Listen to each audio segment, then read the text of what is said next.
할렐루야. 예, 한 주간 평안하셨습니까? 예, 옆 사람하고 한번 좀 인사도 나눠보시고요. 잘 지내셨나요? 또 축복합니다. 또 같이 함께 예배할 수 있어서 기쁩니다. 이렇게 함께 인사 나누면 좋겠습니다. 예, 우리 같이 함께 또 하나님께 찬양으로 영광 돌리며 하나님 앞에 함께 나아가는 시간 갖도록 하죠. 우리 찬송가 먼저 한번 불러볼까요? 찬송가 85장입니다. 구주를 생각만 해도 하고요. 그리고 이 땅 위에 오신 같이 이어서 함께 불러보도록 하겠습니다.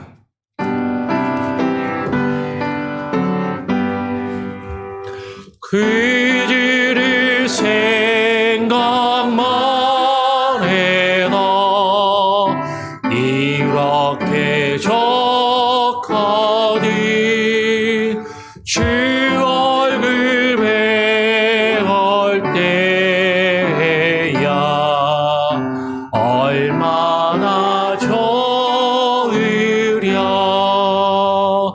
만민의 그 주 예수의 귀하신 이름을 천지에 있는 이름 주 비할 때 없도다. 점에게 하는 자에게 소망이 되시고 구하고 찾는 자에게 기쁨이 되신다. 예수의 넓은 사랑을 어찌나 말하랴. 주 사랑 받은 사람만 그 사랑 알도다. 사랑의 그 주 예수여 내 기쁨 되시고 이제로부터 영원히 영광이 되소서.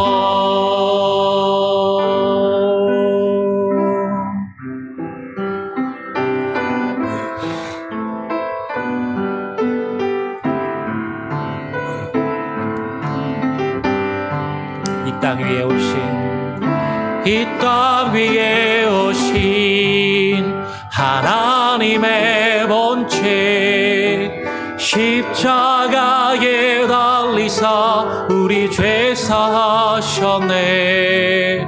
하나님이 그를 지극히 높여 모든 이름 위에 뛰어난 이름을 주사 우리 예수 이름 앞에 절하고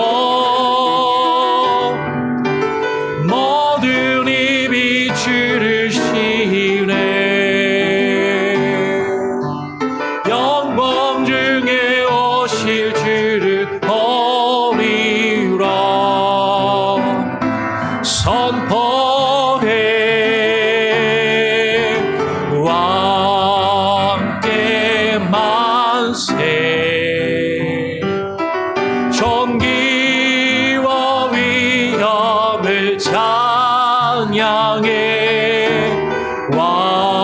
왕의 왕께 만세. 주 예수 하나님 우리 고대하네. 주님 오실 그날 다시 사신 왕의 영광 이 땅을 비추네. 사단의 권세는 주 앞에 무너져 생명과 진리의 주 권세 곳에 가장 높도다. 우리 예수 이름 앞에 절하고 모든 입이 주를 시네. 영광 중에 오실 주를 보리라. 선포해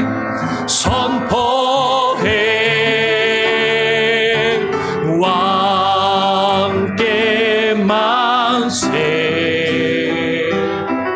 존귀와 위엄을 찬양해. 왕의 왕께 만세. 주 예수 하나님, 우리 예수 이름 앞에, 우리 예수 이름 앞에 절하고 모든 입이 주를 시네. 영광 중에 오실 주를 보리라. 우리 함께 선포합시다. 선포해 왕께 만세. 존귀와 위엄을 찬양해. 왕의 왕께 만세. 주 예수 하나님, 왕께 만세. 왕께 만세. 존귀와 위엄을 찬양해. 왕의 왕께 만세. 주 예수 하나님. 우리 같이 함께 기도하겠습니다. 하나님, 오늘 주님께서 우리를 위하여 이 땅에 오신 그 참된 의미를 우리로 하여금 깨달아 알게 하시며 주님 앞에 나와 예배할 수 있는 귀한 은혜를 주심에 감사합니다. 주님, 오늘 예배 가운데 임재하여 주시고 함께하여 주시며 주님이 이 땅에 오신 그 의미들을 더욱더 깊이 묵상하여 깨달아 알게 하시고 하나님, 그 의미를 우리 삶 가운데 누리며 살아가는 참된 예배자로 주님 앞에 서게 하여 주시옵소서. 오늘 예배를 주님께 의탁하며 합심하여 함께 기도하겠습니다. 아버지 하나님, 오늘 시간 가운데 하나님 우리를 불러주심에 감사합니다. 아버지 하나님, 오늘 주님 앞에 나와 예배하는 우리들의 마음과 하나님의 우리의 심령을 주여 여겨 주시옵소서. 아버지 하나님, 주님 앞에 나와 주님을 찬양하며 아버지 기도하며 하나님 주님을 예배하오니 하나님, 우리 예배 가운데 홀로 좌정하여 주시고 영광받아 주시옵소서.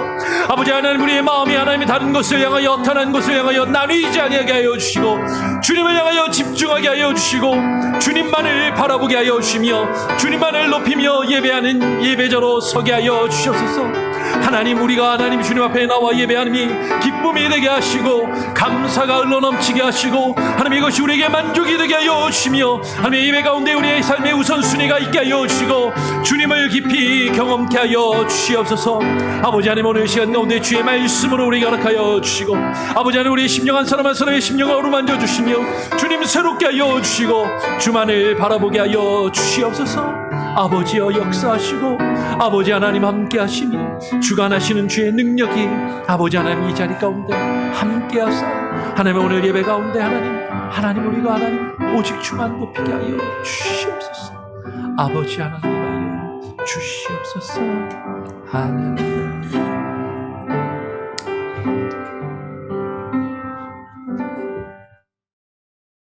너희는 눈을 높이 들어 누가 이 모든 것을 창조하였나 보라. 주께서는 수요대로 만상을 이끌어내시고 그들의 모든 이름을 부르시나니 그의 권세가 크고 그의 능력이 강함으로 하나도 빠짐이 없느니라. 아멘. 거룩하신 하나님 아버지, 감사합니다.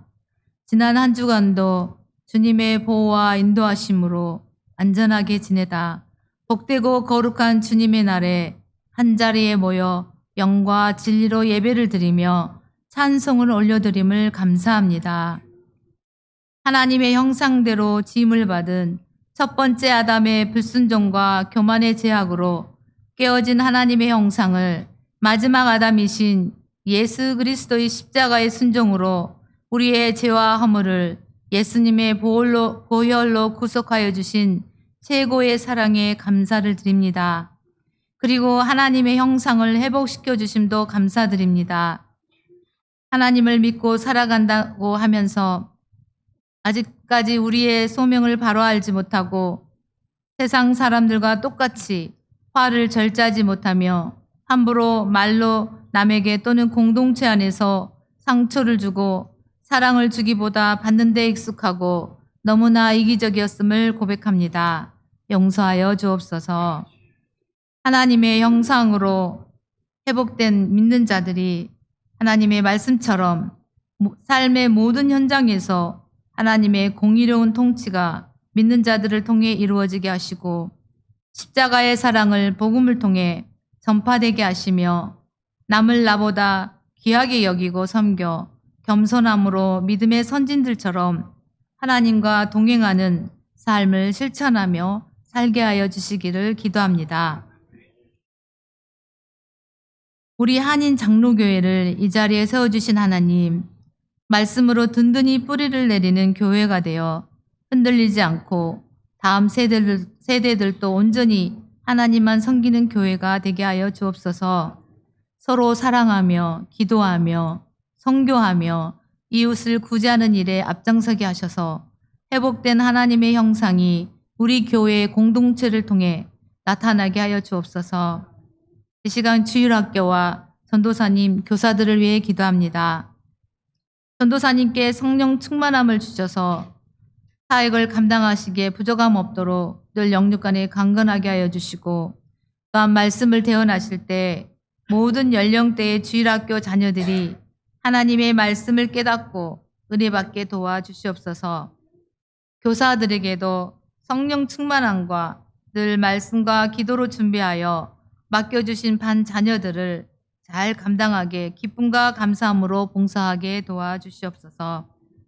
우리의 자녀들이 어려서부터 하나님을 알아가기 위해 말씀을 배웁니다. 그들에게 지혜를 주시고 말씀 안에서 성장하며 공동체 안에서 서로 사랑하며 세상에 나가서도 흔들리지 않는 믿음을 갖게 도와주시고 악한 것들로부터 늘 보호해 주셔서 쓰임받는 귀한 자녀들이 되기를 원하옵나이다. 다가오는 가족 수련회와 청소년 수련회도 건강하고 안전하게 잘 다녀오게 하시고 수련회에서 받을 은혜를 사모하며 준비하게 도와주시옵소서. 선교사님들을 위해 기도합니다.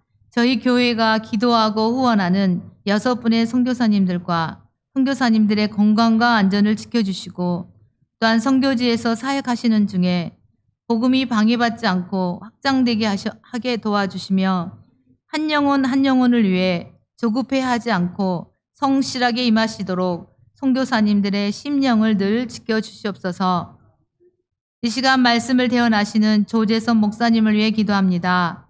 사역을 잘 감당하시기에 지치지 않도록 매일 공급하시는 하나님의 힘과 능력으로 영육을 강건하게 하여 주시옵소서. 지혜와 계시의 영을 풍성하게 하시고 말씀을 준비하실 때마다 성령님께서 함께 하셔서 조명하여 주시옵소서. 능력의 말씀이 선포되게 도와주시옵소서. 말씀을 받는 우리들의 영적 눈과 귀가 열려지며 심령이 새롭게 변화되어 좋은 옥토밭이 되어서 하나님께서 기뻐하시는 회개에 합당한 열매들을 많이 맺도록 도와주시옵소서. 예배를 돕는 손길들을 기억하여 주옵소서. 예배부의 안내와 방송부, 헌금위원, 기도, 찬양대, 재정부 모두 각자에게 맡겨주신 직분을 겸손함으로 부지런함과 정직함으로 잘 감당하도록 도와주시옵소서. 점심 친교를 위해 수고하는 각 구역들의 사랑의 수고도 기쁨으로 감당할 수 있도록 인도하여 주시옵소서. 이 시간 온라인 예배를 드리는 분들에게도 동일한 은혜로 함께하여 주시고 그들의 기도와 간구를 들어주시옵소서. 육신의 질병과 마음의 힘든 가운데 있는 성도들의 형편을 잘 아시는 하나님, 말씀으로 치유하시는 주님을 꼭 붙잡게 도와주시고 소망의 주님을 바라볼 수 있도록 인도하여 주시옵소서. 이 시간 예배에 집중하며 온 마음과 정성과 뜻을 모아 온전히 하나님을 찬양하며 경배합니다. 우리의 예배를 받아 주시옵소서. 이 모든 말씀 예수님의 이름으로 기도드립니다. 아멘. 나를 사랑하는 주 나의 곁에 계신 주 이제는 나의 기도 들어주소서.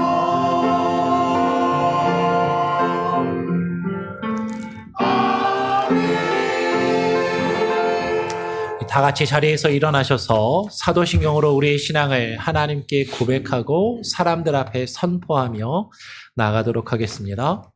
전능하사 천지를 만드신 하나님 아버지를 내가 믿사오며 그 외아들 우리 주 예수 그리스도를 믿사오니 이는 성령으로 잉태하사 동정녀 마리아에게 나시고 본디오 빌라도에게 고난을 받으사 십자가에 못 박혀 죽으시고 장사한 지 사흘 만에 죽은 자 가운데서 다시 살아나시며 하늘에 오르사 전능하신 하나님 우편에 앉아 계시다가 저리로서 산자와 죽은 자를 심판하러 오시리라. 성령을 믿사오며 거룩한 공예와 성도가 서로 교통하는 것과 죄를 사하여 주시는 것과 몸이 다시 사는 것과 영원히 사는 것을 믿사옵나이다. 아멘. 오늘 우리에게 주시는 하나님의 말씀은 요한복음 1장 1절부터 14절까지의 말씀입니다. 약간 길지만 다 같이 함께 교독으로 함께 읽으면 좋겠습니다. 제가 1절을 먼저 읽고 여러분 2절 읽으시고 교독으로 14절까지 함께 읽겠습니다. 태초에 말씀이 계시니라. 이 말씀이 하나님과 함께 계셨으니 이 말씀은 곧 하나님이시니라. 그가 태초에 하나님과 함께 계셨고 만물이 그로 말미암아 지은 바 되었으니 지은 것이 하나도 그가 없이는 된 것이 없느니라. 그 안에 생명이 있었으니 이 생명은 사람들의 빛이다. 빛이 어둠에 비치되 어둠이 깨닫지 못하더라. 하나님께로부터 보내심을 받은 사람이 있으니 그의 이름은 요한이라. 그가 증언하러 왔으니 곧 빛에 대하여 증언하고 모든 사람이 자기로 말미암아 믿게 하려 함이라.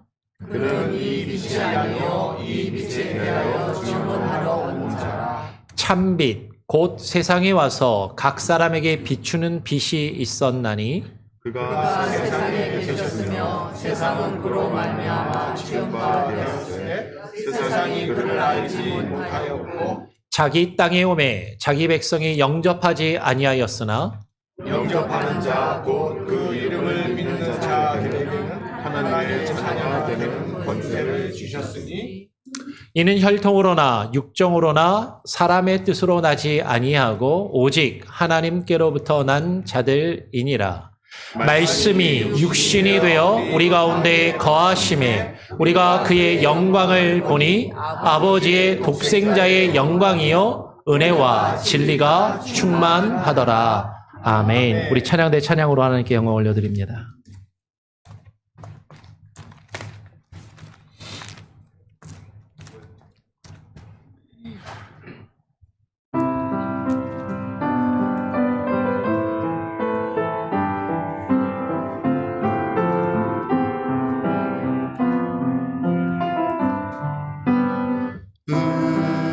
은혜 내리소서 임재하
임재하옵소서.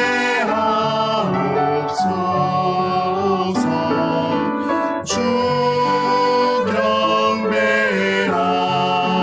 때 함께 하소서. 오 성령이여 능력 주옵소서.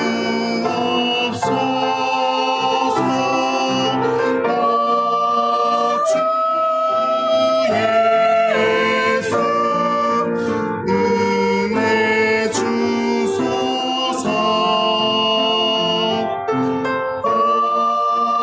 주 예수 은혜 주소서.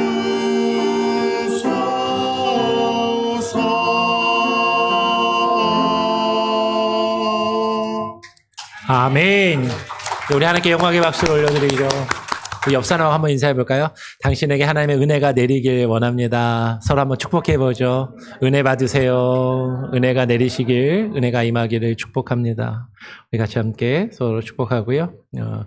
함께 또 말씀을 나누죠.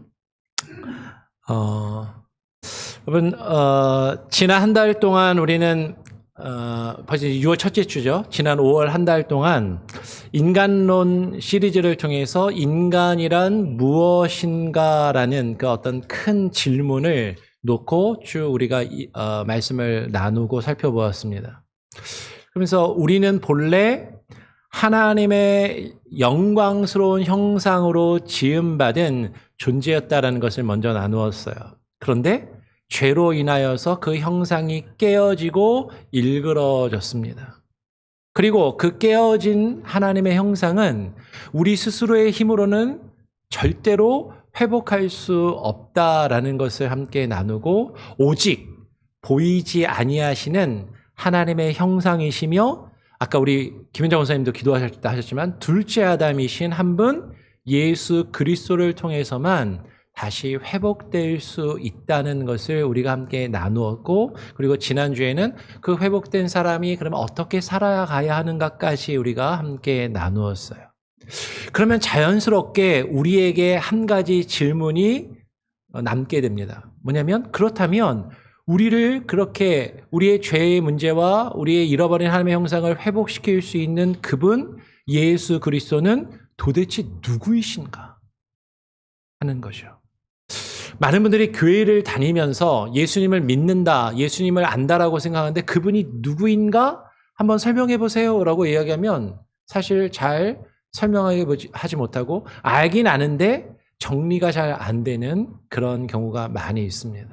그래서 이번 6월 한 달 동안은 바로 이 질문 앞에 우리가 함께 서서 예수 그리스도 그분이 누구이신가, 그분의 인격에 대해서 나누고, 그분이 그럼 무슨 일을 나를 위해서 하셨는가, 그분의 직분과 사역에 대해서 함께 나누고, 그분이 우리를 구원하시기 위해서 어디까지 낮아지셨는가, 그리고 십자가에 죽으시고 부활하셔서 지금 현재와 앞으로 그분은 어떻게 우리에게 다시 임하실 것인가 하는 이 네 가지의 질문, 예수 그리스도의 인격, 그분의 직분, 그분의 낮아지심, 그리고 높아지심에 대해서 우리가 6월 한 달 동안 한 호흡으로 쭉 이 내용들을 같이 함께 살펴보며 나누기를 원해요. 그래서 오늘 그 첫 시간으로 예수 그리스도는 누구이신가, 그분의 인격에 대해서 같이 함께 나누기를 원합니다. 한번 짧은 이야기로 한번 이렇게 시작을 해보겠습니다. 여러분, 저나 여러분처럼 이렇게 미국에 와서 살고 계신 분들 대부분은 부모님이 한국에 계시는 경우가 많습니다. 우리 고은탁 시사님처럼 오늘 고은탁 시사님 부모님 방문해 주셨는데, 이렇게 미국에 온 가족이 이민 와서 같이 사시는 분들도 물론 계시긴 하지만, 많은 분들이 자기 부모님이나 가족들이 한국에 남아있는 경우들이 많이 있으세요.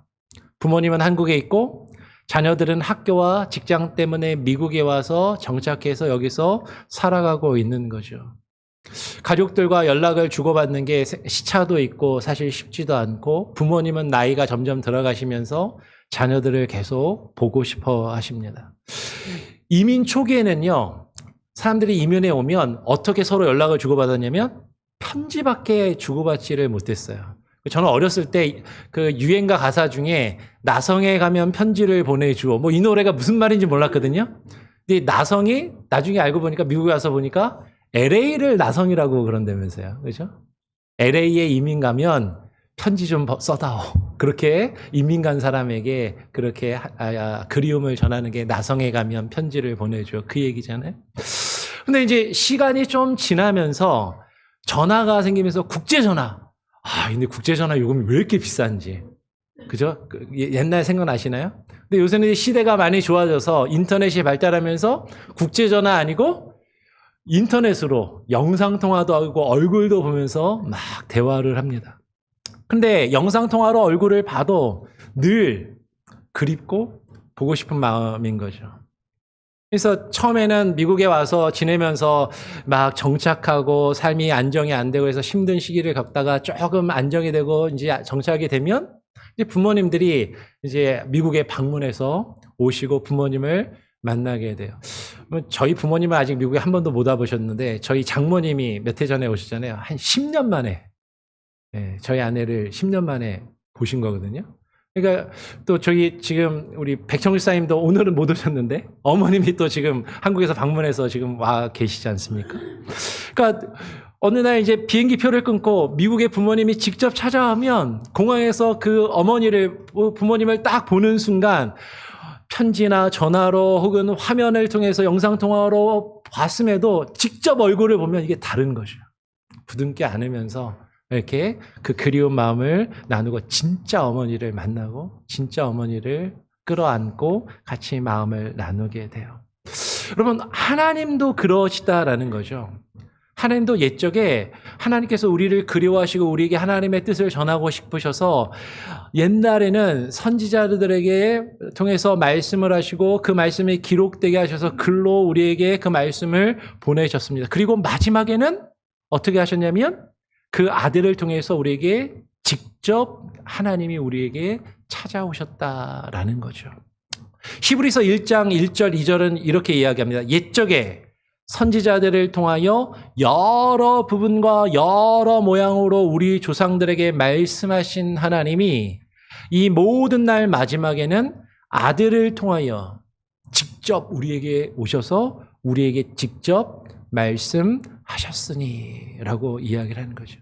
하나님이 우리를 만나시려고 우리에게 직접 대화하시고 말씀하시려고 직접 찾아오셨다라는 것이에요. 오늘 우리가 함께 살펴볼 오늘 본문 요한복음 1장은 그 직접 찾아오신 분이 누구이신지 오늘 두 가지의 명제로 우리에게 확증하는 것을 오늘 설교를 통해서 나누게 될 겁니다. 첫 번째 그 명제 진리는 뭐냐면 오늘 1절에 있는 내용인 거죠. 이 말씀은 곧 하나님이시다. 두 번째 진리는 14절 맨 끝에 나오는 내용입니다. 말씀이 육신이 되어 우리 가운데 거하셨다. 한쪽 이 말씀이 곧 하나님이시니라라는 것은 그 하나님이 가장 높은 곳에 계시다라는 의미이고 그 말씀이 육신이 되어 우리 가운데 오셨다라는 것은 이 다른 한쪽은 예수님이 가장 낮은 곳에 인간의 모습으로 임하셨다라는 거예요. 이 두 진리가 이 두 내용이 한 분 예수 그리스도를 통해서 그분 안에서 이루어지고 그것이 함께 우리에게 주어지고 있다라는 것이죠. 그 한 분이 바로 인간으로 우리 가운데 오신 예수 그리스도이시다. 우리를 직접 만나러 우리 가운데 오신 분이라는 거죠. 그래서 오늘 설교를 통해서 우리가 뭘 함께 나누게 될 거냐면 예수 그리스도는 절반은 하나님, 절반은 사람이 아니라 100% 하나님이시고 동시에 100% 완전한 사람이시라는 것을 함께 살펴보고 그렇기 때문에 그분만이 하나님과 우리 사이를 연결해주며 우리를 구원하실 수 있는 구주가 되신다라는 것을 함께 오늘 나누게 될 겁니다. 그래서 오늘 본문의 내용을 보면서 오늘 그 하나님을 향해서 우리가 나아가기 위해서 세 걸음을 같이 나아갈 건데요. 첫 번째 걸음은 첫째, 말씀은 참 하나님이시다라는 것을 함께 나누고 둘째, 그 말씀이 육신이 되셨다라는 것을 함께 살펴보고 세 번째, 그 말씀이 되어 이 땅에 육신으로 오신 그분이 참 하나님이시고 참 사람이신데 그분만이 우리를 구원하실 수 있는 분이다라는 것을 오늘 우리가 같이 함께 살펴보고 나누도록 하겠습니다. 첫 번째, 진리는 말씀은 참 하나님이시라는 사실이에요. 아까 읽었던 말씀인데 다시 한번 볼까요? 제가 1절을 읽으면 2절, 3절은 같이 한 번 더 읽어보죠. 태초에 말씀이 계시니라. 이 말씀이 하나님과 함께 계셨으니 이 말씀은 곧 하나님이시니라. 그가 태초에 하나님과 함께 계셨고 만물이 그로 말미암아 지은 바 되었으니 지은 것이 하나도 그가 없이는 된 것이 없느니라. 여러분 지금 이 짧은 3절에 얼마나 깊은 진리가 함축되어 있는지 여러분 보이시나요? 이게 보여야 돼요. 오늘 사도 요한은 다른 복음서하고는 조금 다른 방식으로 예수님에 관한 이야기를 우리에게 전합니다. 특별히 마태복음이나 누가복음은 예수님이 이 땅에 태어나시는 이야기부터 시작을 해요. 예수님이 베들레헴 마구간에서 탄생하시는 이야기부터 예수님에 대한 이야기를 우리에게 들려줍니다. 그런데 오늘 요한복음은 한 걸음 더 뒤로 가서 한 걸음이 아니라 한참 더 뒤로 가서 예수님에 대한 이야기를 시작하는데 어디까지 뒤로 가냐면 오늘 제일 처음 나온 단어가 뭐예요? 태초까지 가는 거예요. 태초까지 가서 예수님에 대한 이야기가 시작이 됩니다. 여러분 여기서 근데 태초라는 단어 어디서 많이 좀 들어본 것 같지 않으신가요? 창세기 1장 1절. 창세기 1장 1절에 태초에 하나님이 천지를 창조하시니라. 여러분 이 태초라는 단어를 오늘 요한복음의 저자는 의도적으로 창세기에 가장 먼저 나왔던 태초, 히브리어로는 베레시트라는 단어인데 헬라어로는 엔아르케라는 단어거든요. 처음 그 태초에라는 이 첫 단어를 가져와서 예수님의 시작이, 예수님의 기원이 이 땅의 베들레헴에서 태어난 것에서부터 시작되는 것이 아니라 예수님이 이 시간과 공간과 역사가 시작되기 이전부터 곧 영원 전부터 계셨다라는 사실을 우리에게 보여주면서 시작하는 거예요. 여러분 교회를 좀 오래 다니신 분들도 간혹가다 좀 헷갈리시는 경우가 있는 것 같습니다. 지난번에 삼위일체 설교를 한 다음에도 어떤 분이 오셔서 저한테 물어보는데 예수님이 이 땅에 성육신 하신 이후에나 계시는 거 아니냐고 그렇게 물어보신 분이 계셨어요. 어떻게 보면 예수님은 언제부터 계시는가? 인간의 몸으로 성육신 하신 그때부터 예수님이 계시는 것인가? 근데 그렇게 생각하기 쉬운데 오늘 요한복음은 아니 예수님이 태초부터 계셨다. 처음부터 계셨다라고 그렇게 말씀하고 시작한다라는 것이죠. 여러분 오늘 요한복음 1장 1절 안에서 여러분 3가지가 우리에게 분명하게 선언되고 있습니다. 3가지. 첫 번째 뭐예요? 태초에 말씀이 계시니라. 영원 전부터 이 말씀이 원래부터 계신 분이었다라는 거죠. 둘째, 이 말씀이 하나님과 함께 계셨다. 여러분 이 말씀이 하나님과 함께 있었다라는 이 말은 그 아버지 하나님과 구별되는 위격의 모습으로 그분과 함께 계셨다라는 거예요. 아버지와 구별되면서도 그분과 함께 있었다. 그런데 셋째, 곧 이 말씀은 곧 하나님이시다라고 이야기하는 거죠. 하나님, 아버지 하나님하고 구별되는데 근데 이 말씀이 하나님이라고 지금 이야기를 하고 있는 거죠. 그럼 여기서 발견되는 게 3가지가 있습니다. 이 말씀은 영원 전부터 시간과 공간과 역사가 시작되기 그 영원 전부터 계셨다라는 영원에 대한 개념이 있고 근데 그분이 아버지 하나님과 구별되시는 분이신데 근데 그 아버지 하나님과 똑같은 하나님이라고 동등되게 이 3가지가 한 절 안에 명확하게 적혀 있다라는 거죠. 그럼 여기서 한 가지를 짚어드려야 돼요. 오늘 본문에서 말씀이라고 번역된 단어가 헬라어로 로고스라는 단어입니다. 로고스. 이 로고스라는 단어는 기독교 용어가 아니에요. 옛날 그리스, 헬라, 로마 문화에서도 사용하던 단어인 거죠. 헬라, 그리스 철학에서는 우주를 다스리는 어떤 원리나 원칙이나 어떤 그 개념 자체를 가리키는 단어가 로고스라는 단어였습니다. 그런데 유대인들에게 있어서는 이 로고스라는 단어, 말씀이라는 단어가 다른 의미를 가진다는 거죠. 유대인들의 사상에는, 유대인들의 개념 속에서는 창세기에서 하나님이 세상을 어떻게 창조하셨어요? 하나님이 이르시되 빛이 있으라 하니까 하나님이 말씀하시니까 빛이 생겼다라는 거죠. 하나님의 말씀으로 세상을 창조하셨다.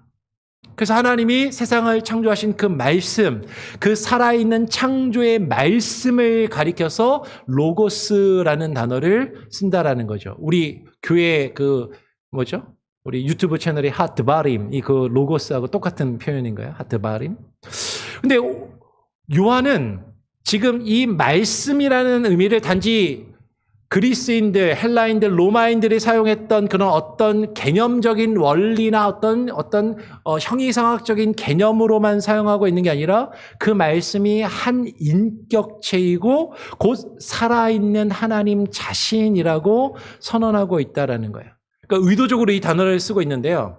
예수님을 잘 모르는 헬라인들, 이 요한복음이 그리스인들, 이방인들을 위해서 쓰여진 복음서거든요. 그러니까 예수님을 모르는 이방인들에게는 그들이 생각했던 어떠한 세상을 다스리는 원리나 개념이라고 생각했던 그 로고스가 바로 예수님이라고 이야기하는 것이고, 유대인들에게는 태초에 하나님이 천지를 창조하실 때 말씀으로 창조하셨는데 그 말씀이 바로 예수님이라고, 유대인과 이방인에게 동시에 그분이 바로, 그 말씀이 여러분이 찾고 여러분이 지금 고민하는 그 예수님이 바로 예수님이라고 말하고 있다라는 것이에요. 그뿐만이 아닙니다. 오늘 3절은 이렇게 이야기하는 것이죠. 만물이 그로 말미암아 지은 바 되었으니 지은 것이 하나도 그가 없이는 된 것이 없느니라. 그러면 예수님은 만물 중에 하나로 지음받은 피조물이 아닙니다. 아까 이야기했던 것처럼 예수님이 이 세상에 성육신에서 태어나시면서 그때부터 존재하시는 것 아닌가요? 그게 예수님이 그전에는 없었고 존재하게 되었다라는 거죠. 이런 개념을 가지는 게 여호와의 증인들이에요. 이단적인 생각입니다. 예수님이 원래는 없었는데 이 땅에 태어나면서 존재하게 됐다? 지음을 받은 자이다? 그게 아니라 예수님은 만물을 지으신 창조주라고 처음부터 그 창조의 사역 가운데 함께 하시고 만물이 그를 통하여 지음받았다라고 말씀하고 있는 거죠. 오늘 사도 바울은 골로새서에서 같은 진리를 더 풍성하게 우리에게 설명해 줘요. 골로새서 1장 15절로 17절을 제가 한번 읽어보겠습니다. 그는 보이지 아니하시는 하나님의 형상이시오. 예수님에 대해서 설명하는 거예요. 그는 보이지 아니하시는 하나님의 형상이시요 모든 피조물보다 먼저 나신 이시니 만물이 그에게서 창조되되, 조금 건너뛰어서 만물이 다 그로 말미암고 그를 위하여 창조되었고 또한 그가 만물보다 먼저 계시고 만물이 그 안에 함께 섰느니라.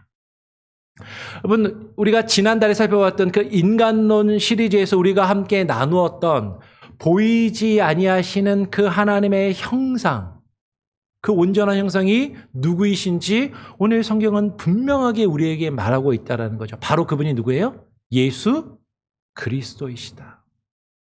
우리의 깨어진 형상, 우리가 하나님의 형상대로 지음받아서 우리를 통해서 하나님의 모습이 나타나 보여져야 되는데, 우리가 하나님의 형상이 깨어지고 잃어버려서 하나님의 모습이, 하나님의 이미지가 우리를 통해서 보이지 않게 되니까 참 하나님의 형상이신 그분이 우리에게 오셔서 그 하나님의 형상을 회복하실 수 있게 되었다라는 것이죠.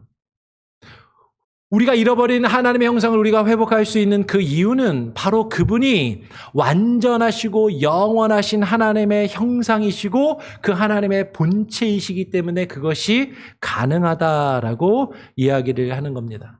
한번 이렇게 설명을 해볼 수 있을 것 같아요. 약간 완전한 설명은 아니지만 요새 판타지 소설이나 영화 같은 것을 보면요, 혹은 드라마 같은 데 보면 자주 나오는 모티프 중에 어떤 내용 중에 어떤 게 있냐면 작가가요, 자기가 쓰는 작품 속으로 들어가서 뭔가 막 하는 그런 내용들이 간혹 요새 많이 나옵니다.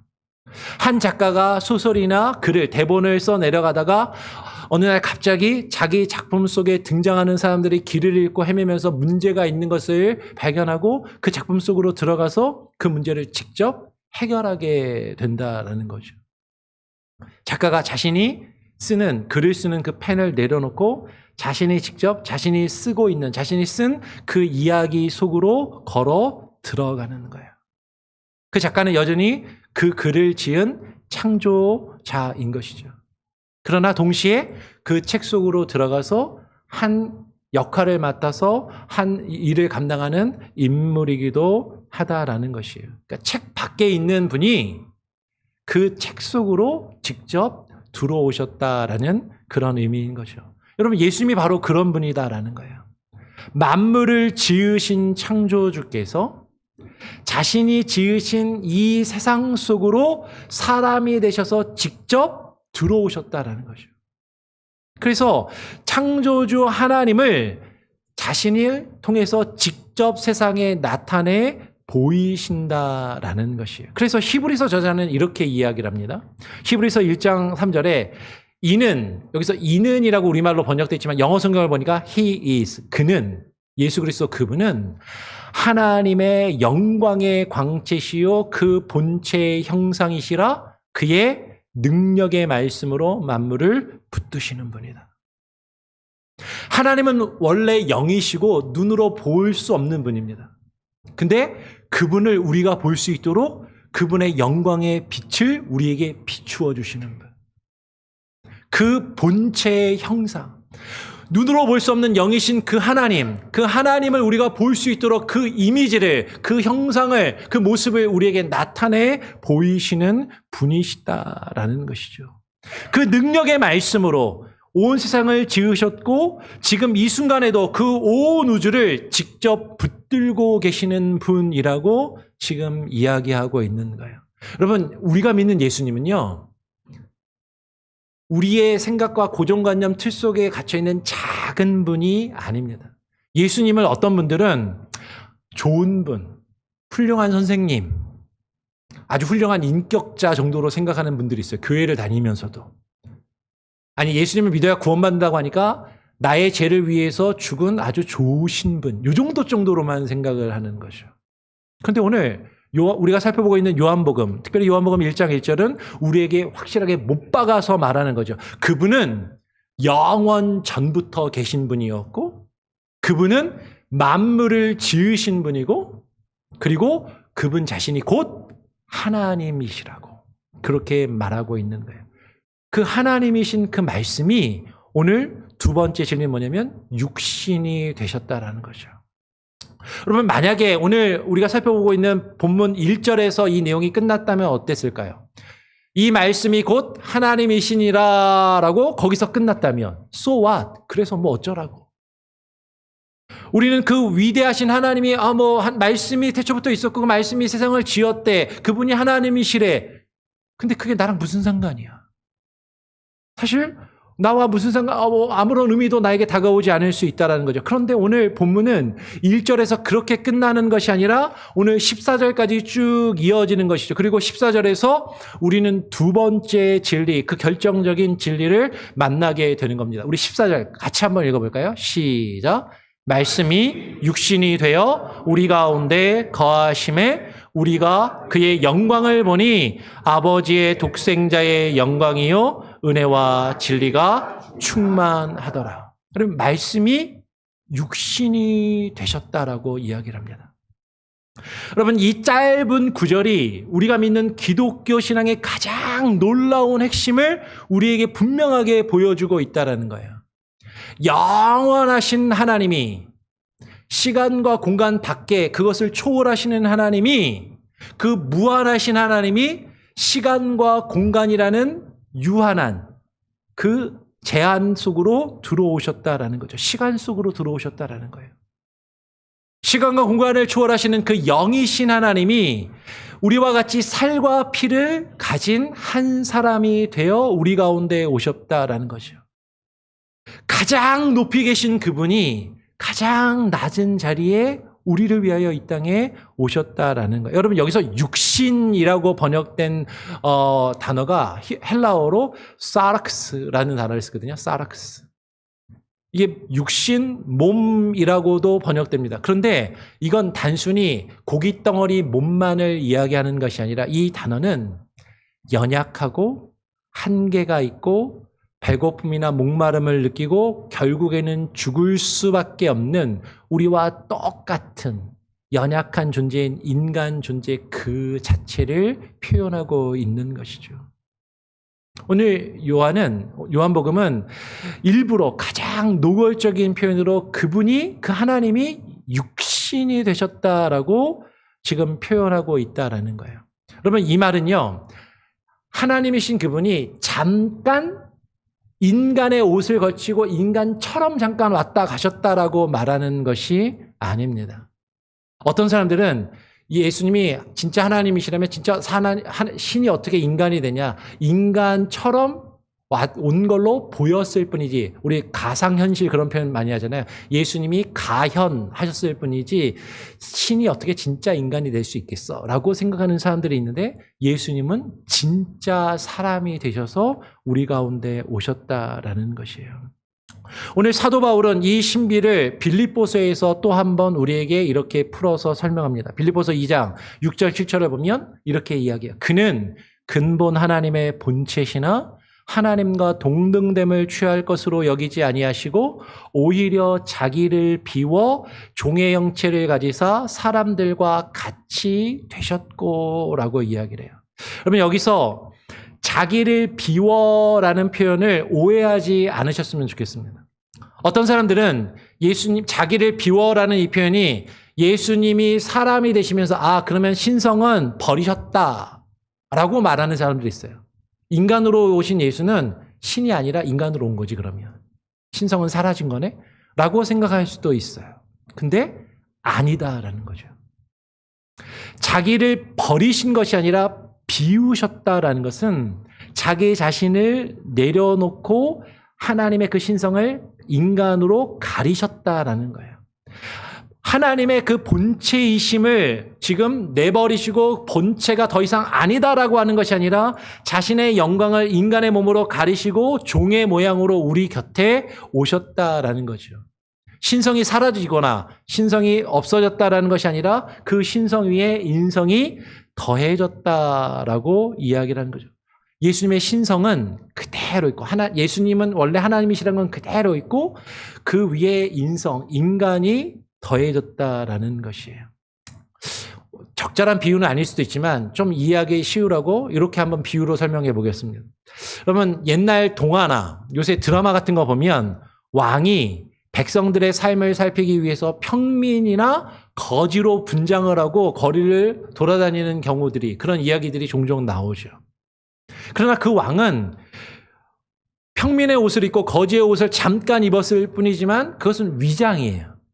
그 옷을 벗어버리면 언제든지 왕으로 되돌아갈 수 있는 것이죠. 거지의 옷은, 평민의 옷은 잠깐 입었을 뿐이고 그것은 신분을 그냥 위장할 뿐이지만 예수님은 우리에게 인간으로 오셨다는 건 그런 식으로 오신 게 아니라는 거죠. 잠깐 우리처럼 그냥 보이려고 그렇게 위장해서 꾸며서 오신 것이 아니라 그분은 진짜 사람이 되셨다라는 거예요. 마리아의 태에 잉태되셨고 뱃속에서 잉태되어 자라나서 출산의 과정을 거치시고 자라나시면서 성장하셨고 먹으셔야 됐고 마셔야 됐고 먹지 않으면 배고프셨고 마시지 않으면 목마르셨고 잠자지 않고 일을 많이 하면 피곤하셔서 주무셔야 됐고 그리고 나사로의 죽음 앞에서는 슬피 우셔야만 했다라는 거죠. 그리고 마지막에는 저와 여러분처럼 우리와 같이 똑같이 십자가에 달려 피 흘려 죽을 수밖에 없었다. 연약한 모습. 그러면 그냥 옷만 인간처럼 겉모양만 꾸미고 오신 것이 아니라 진짜 인간이 되셔서 우리 가운데 오셨다라는 것이에요. 그럼 복음서를 살펴보면 우리는 예수님의 너무나도 인간다운 모습을 많이 발견하게 됩니다. 예수님께서 예를 들면 사마리아 우물가에서 여인을 만나셨을 때 뭐라고 표현하냐면 길을 걸으시느라 피곤하셨다라고 이야기하고 목마르셔서 물을 좀 달라라고 말씀하세요. 사람이 아니면 어떻게 피곤할 수 있고 목마름을 느낄 수 있는가? 어떻게 피곤해서 배에서 잠을 주무실 수 있는가? 나사로의 무덤 앞에서는 그 슬픔을 주체하지 못하고 눈물을 흘리시며 눈물을 감추지 않으셨다라는 거죠.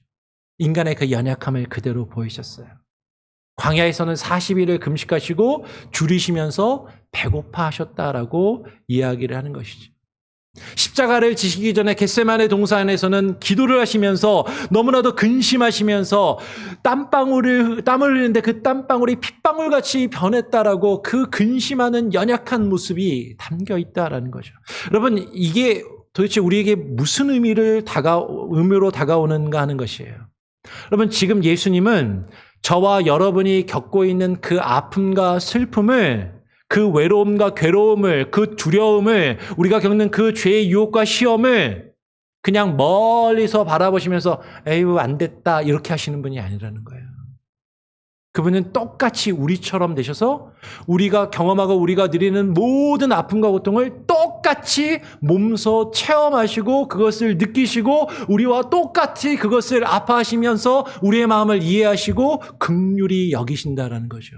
예전 성경이 이걸 더 잘 번역했죠. 체휼하시는 분이다. 몸으로 직접 경험하시고 느끼시고 그것을 긍휼히 여기시는 분. 그분이 직접 저와 여러분과 같이 똑같이 인간이 되셔서 우리와 함께 하시며 우리의 아픔과 고통을 함께 나누고 그것을 누리고 계셔서 저와 여러분이 뭐 때문에 힘들어하고 있는지 뭐 때문에 아파하시는지 그걸 너무나도 잘 알고 계신다라는 거예요.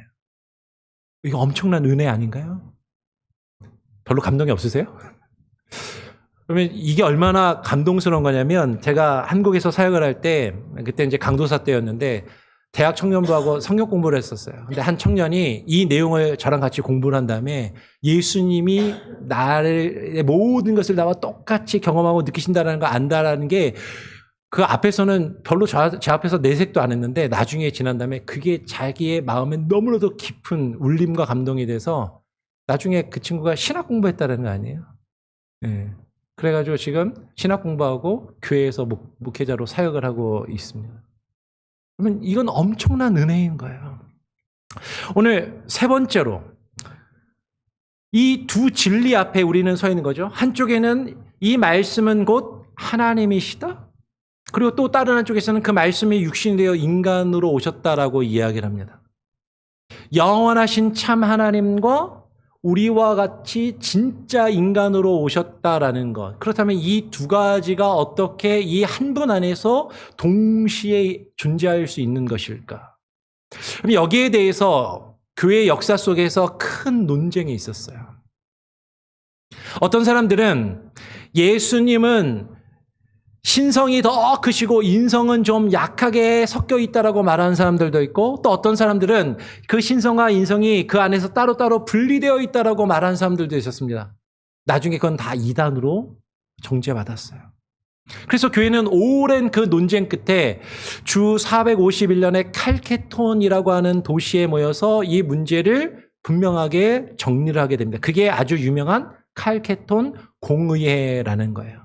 칼케톤 회의에서 우리에게 남긴 답은 아주 단순하고 분명합니다. 그러면서 아주 깊은 내용을 이야기하는데요.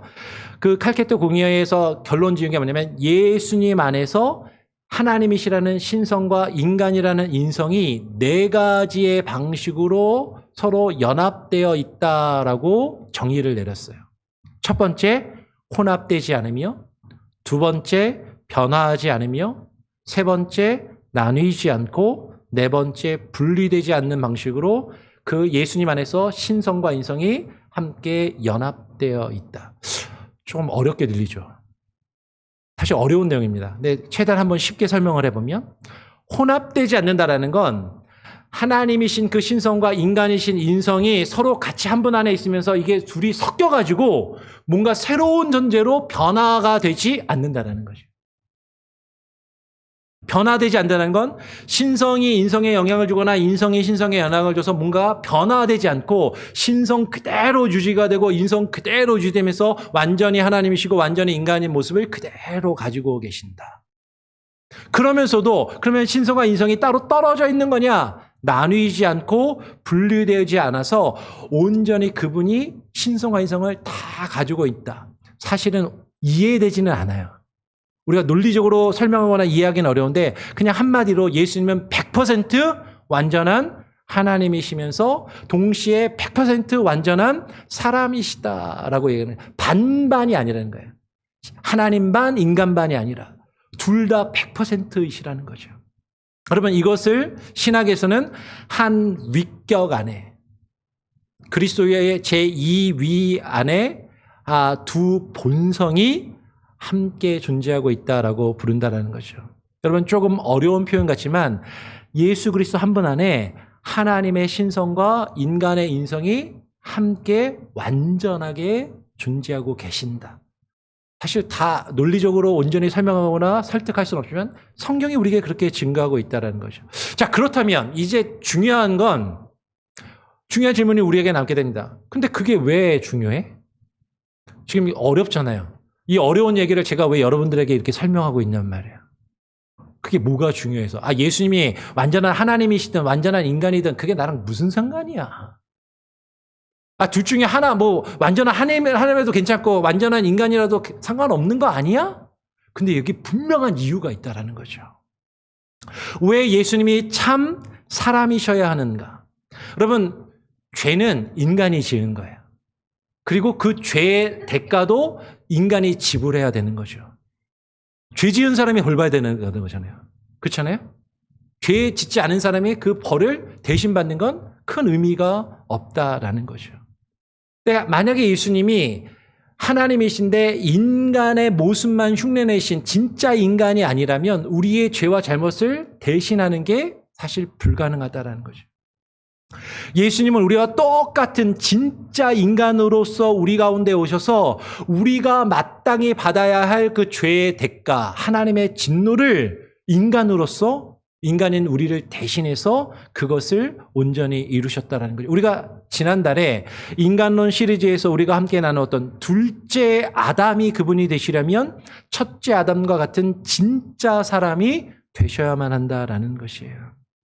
왜 그러면 참 사람이 되셔야 하는가? 그러면 사람으로서는 사람은 자기 죄를 스스로 해결할 수 있는 능력이 없기 때문이다라는 거죠. 만약에 죄인이 다른 사람의 죄를 위해서 죽으면 그건 그 한 사람의 죽음으로 끝난다라는 거예요.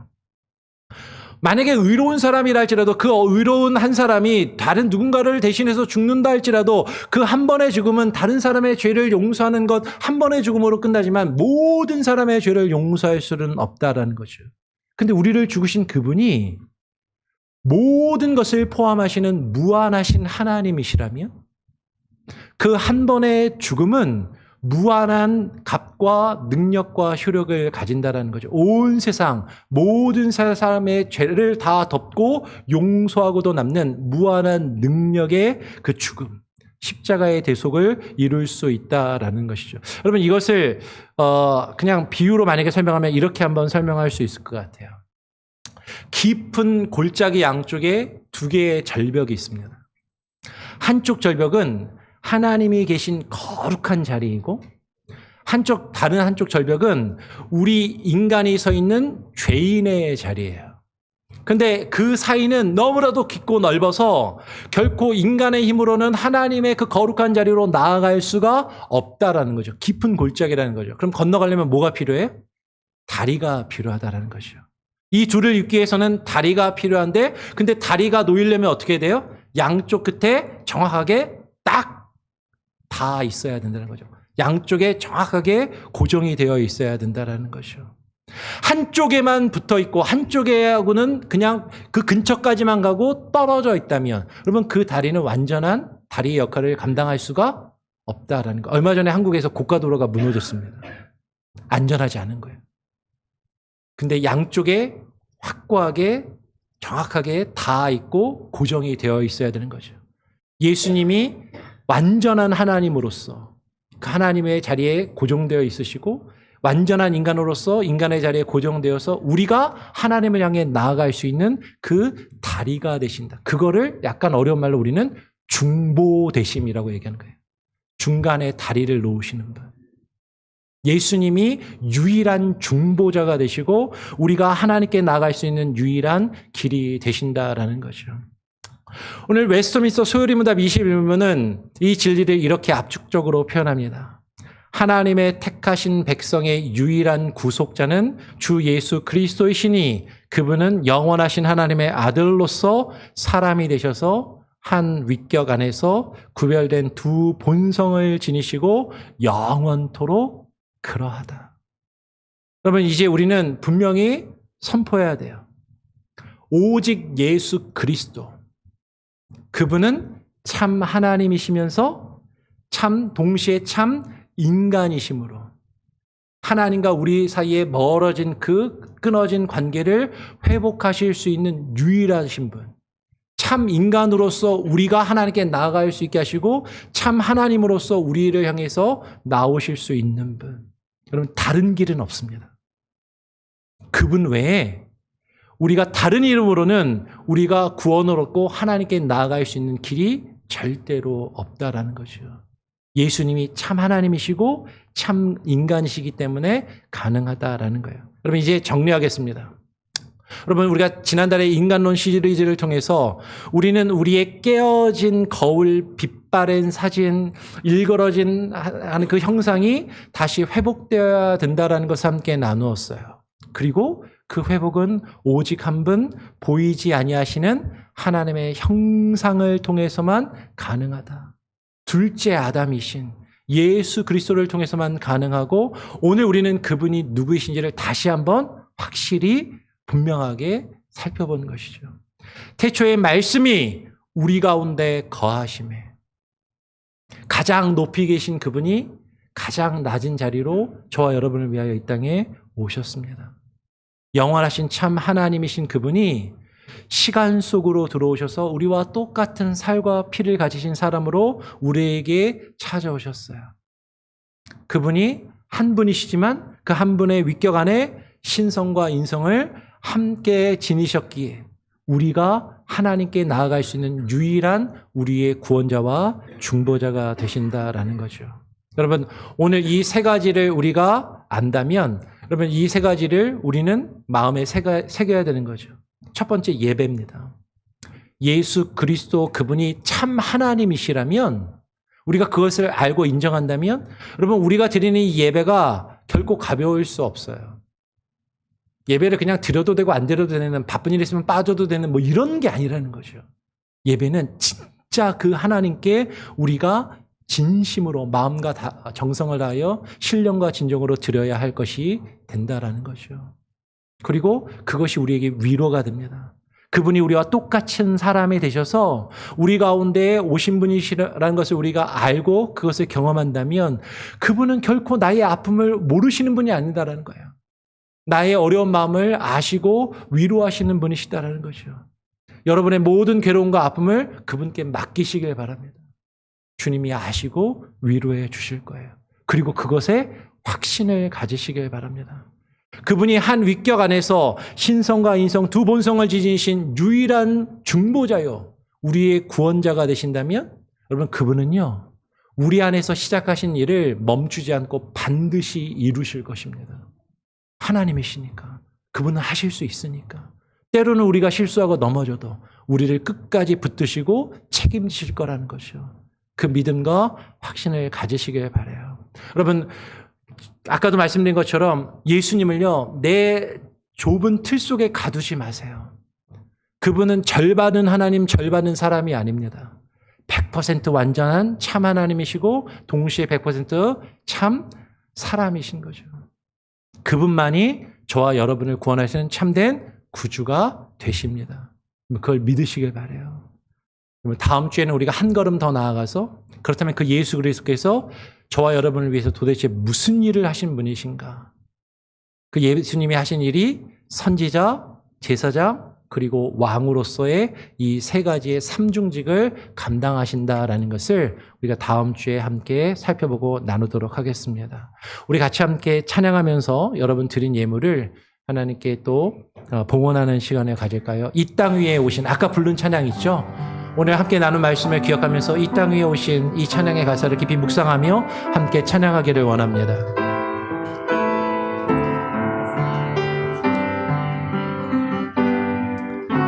이 땅 위에 오신 하나님의 본체 십자가에 달리사 우리 죄 사하셨네. 하나님이 그를 지극히 높여 모든 이름 위에 뛰어난 이름을 주사 무수 이름 앞에 절하고 모든 입이 주를 시네. 모든 입이 주를 시네. 영광 중에 오실 주를 보리라. 선포해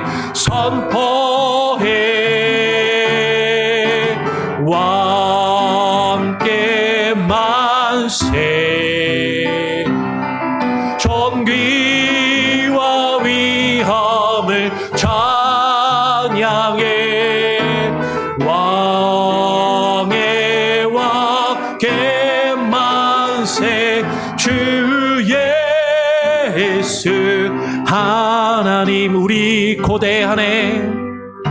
우리 거대하네. 주님 없이 그나 다시 사신 왕의 영광 이 땅을 비추네. 사탄의 권세는 주 앞에 무너져 생명과 진리의 주 권세 가장 높도다. 우리 예수 이름 앞에 저하고 모든 입이 주를 시네. 영광 중에 오실 주를 보리라. 우리 다 함께 선포합시다. 선포해 왕께 만세. 왕께 만세. 존귀와 위엄을 찬양해. 왕의 왕께 만세. 주 예수 우리 한번 두 손 높이 들고 왕께 만세. 왕께 만세. 존귀와 위엄을 찬양해. 왕의 왕께 만세. 주 예수 하나님. 그렇습니다. 주님께서 이 땅 위에 오신 하나님의 본체이심을 믿고 고백합니다. 주님께서 완전한 하나님의 형상으로서 이 땅 가운데 오셔서 하나님과 하나님의 뜻을 우리에게 나타내 보이시며 우리가 잃어버린 하나님의 형상을 회복하시기 위하여 이 땅에 오셨음을 믿습니다. 참 하나님이신 그분이 참 사람이 되셔서 이 땅에 육신으로 오셨음을 우리로 하여금 깨달아 알게 하시고 그것을 믿게 하시고 그것이 얼마나 큰 은혜요, 얼마나 큰 능력이며 얼마나 큰 신비인지 하나님 우리로 하여금 알게 하시고 그것을 느끼게 하시며 그 은혜 아래에 거하게 하여 주시옵소서. 그 마음으로 주님 앞에 나와 예배하며 주님의 뜻 가운데 살아갈 때 주님께서 우리에게 허락하신 것의 또 일부를 하나님 주님 앞에 구별하여 드리오니 주님 기뻐 받아 주시옵소서. 우리가 드린 이 예물을 통하여 하나님이 우리 가운데 우리를 통하여 이루시기 원하시는 주의 뜻과 주의 일들이 이루어지게 하시고 열매 맺는 데 귀하게 쓰임받게 하여 주시옵소서. 정성껏 마음을 드리며 물질을 드리는 우리 성도들의 마음과 저들의 가정과 삶의 상황과 형편을 아시오니 주님께서 필요한 것들로 공급하여 주시고 채워주시며 하나님께서 저들의 삶의 주인 되시고 왕 되심을 깨닫고 인정하며 고백하는 그 복을 누리며 살아가게 하여 주시옵소서. 주의 백성들을 주께서 우리 안에 시작하신 그 일을 끝까지 이루시며 끝까지 책임지실 줄 믿사오니 하나님께서 책임지시고 붙드시며 함께하여 주시옵소서. 감사하며 우리 구주 예수 그리스도의 이름으로 기도합니다. 아멘. 이 교회 소식을 전해드립니다. 주보하고 앞에 스크린 참고하시고요. 새벽 예배 수요 성경 공부 계속해서 이루어집니다. 많이 관심 가져주시고 참여해 주시고요. 저는 지난 월요일부터 수요일까지 우리 리빙 워터스데이에 한인 목회자 가족 수양회를 갔다 왔습니다. 버밍햄 한인 장로교회에서 월화수 2박 3일간 있었고요. 그 자리에서 이제 저는 1년 동안 회장직을 했는데 회장직을 이제 내려놓고 버밍햄 한인 장로교회 배인찬 목사님께서 저는 1년 했는데 앞으로 2년씩 하셔야 돼요. 2년 회장을 하시게 됐습니다. 그래서 그렇게 이해를 해주시고요. 그리고 오늘 예배 마치고 점심 식사하시고 정기 당회가 있겠습니다. 장로님들 기억해 주시고 함께 참여해 주시고 구역 모임은 6월과 7월 2달간 공식적으로는 방학입니다. 방학이라도 출타하셔서 못 모이시는 구역도 있겠지만 가능한 구역들은 또 모이셔서 같이 친교하고 교제하시고 또 가능하면 그 자리에서 그냥 세상 얘기만 하는 것뿐만 아니라 우리가 함께 나눈 말씀들도 함께 나누고 또 그 은혜들도 함께 나누시면 좋겠습니다. 다음 주에 교사 간담회가 계획되어 있고요. 양대회 가족 수련회 및 청소년 수양회 계획대로 진행이 됩니다. 관심 가져주시고 기도해 주시면 좋겠습니다. 우리 6월 생일자가 있는데요. 박주희 집사님 생일이시고 그리고 김보경 집사님 생일이시고 그리고 서혜숙 집사님도 생일이시고 신철 집사님 오늘 신철 집사님만 빼고 다 오셨나요? 우리 자리에서 한번 일어나 주시겠어요? 한번 생일 축하하며 축복하기 원합니다. 우리 생일 맞으신 분 한번 자리에서 일어나 주세요. 한번 축복하죠. 김보경 집사님 일어나세요. 서혜숙 집사님도 일어나세요. 너는 택한 족속이요 왕 같은 제사장이요 거룩한 나라 하나님의 소유된 백성 너의 영혼 우리 볼 때 너의 영혼 우리 볼 때 얼마나 사랑스러운지 얼마나 사랑스러운지 너의 영혼 통해 너의 영혼 통해 너의 영혼 영광 받으시 찬양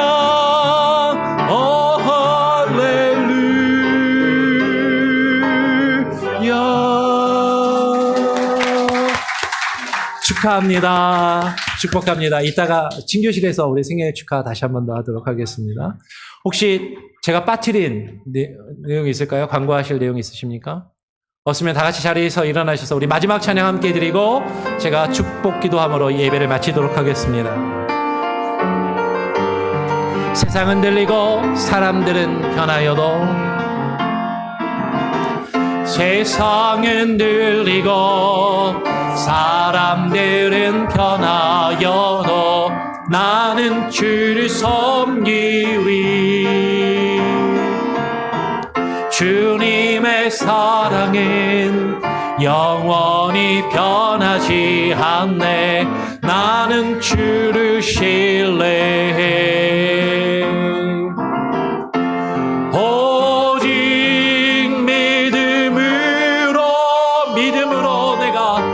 믿음으로 내가 살리로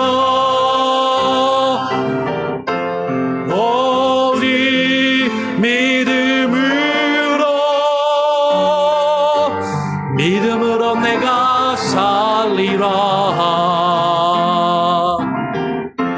믿음은 들리고 사람들 주를 떠나도 나는 주를 섬기리. 주님의 나라는 영원히 쇠하지 않네. 나는 주를 신뢰해. 오직 믿음으로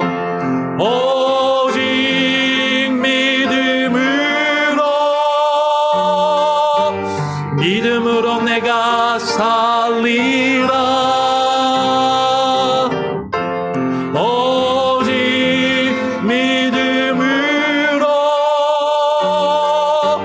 믿음으로 내가 살리라. 오직 의인은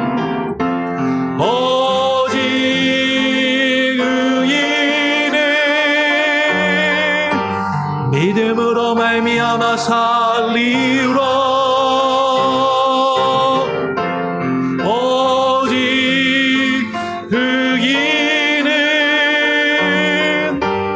믿음으로 말미암아 살리라.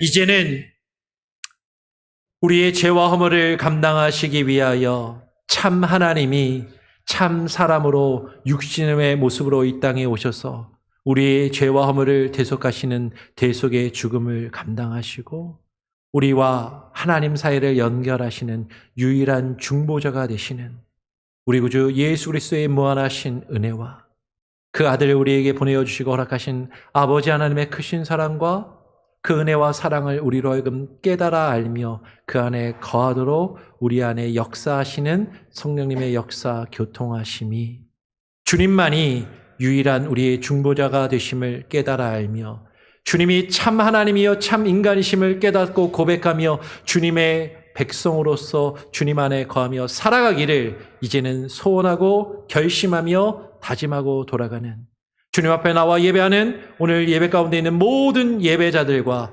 출타하였을지라도 우리 교회에 속하여 있는 모든 우리 지체들과 이 시간에 온라인으로 예배드리며 이후에 예배드릴 모든 이들의 삶과 저들의 가정과 삶의 영역 가운데 이제로부터 영원토록 하나님께서 주시는 은혜와 평강으로 함께 계실지어다. 아멘.